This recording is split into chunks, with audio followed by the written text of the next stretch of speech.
தமிழ்நாட்டு ஆசிரியர் அரசு ஊழியர் வரலாற்றில் ஒரு மறக்க முடியாத வரலாற்று நாளாக இந்த புத்தாண்டிலே இந்த நாள் இடம்பெற்றிருக்கிறது. ஓய்வூதிய திட்டம் தமிழ்நாட்டில் இனிமேல் கிடையாது, யாருக்கும் ஓய்வூதியமே கிடைக்காது என்று பலர் சொல்லிக் கொண்டிருந்த சூழலில் இந்திய ஒன்றியங்களிலேயே தனித்துவமான தனக்கென்று ஒரு தனி பாணியை வைத்துக் கொண்டிருக்கிற மாண்புமிகு தமிழ்நாடு முதலமைச்சர் அவர்கள் அந்த ஓய்வூதியத்தை நான் வழங்குகிறேன் என்று அதற்காக ஒரு குழுவினை, ஒரு அற்புதமான குழுவினை, 3 அமைச்சர்கள் அடங்கிய குழு, பொதுப்பணித்துறை அமைச்சர் அண்ணன் ஏவா வேலு அவர்கள்,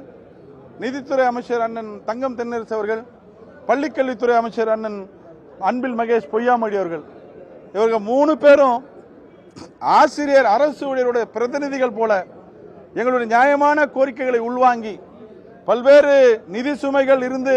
இருக்குது என்று அதிகாரிகள் சொன்னாலும் கூட ஆசிரியர் அரசு ஊழியர்கள் என்று சொன்னாலே அவருடைய கோரிக்கைகள் எல்லாம் திமுக ஆட்சியில்தான் நிறைவேறியது என்பது வரலாறு. அதை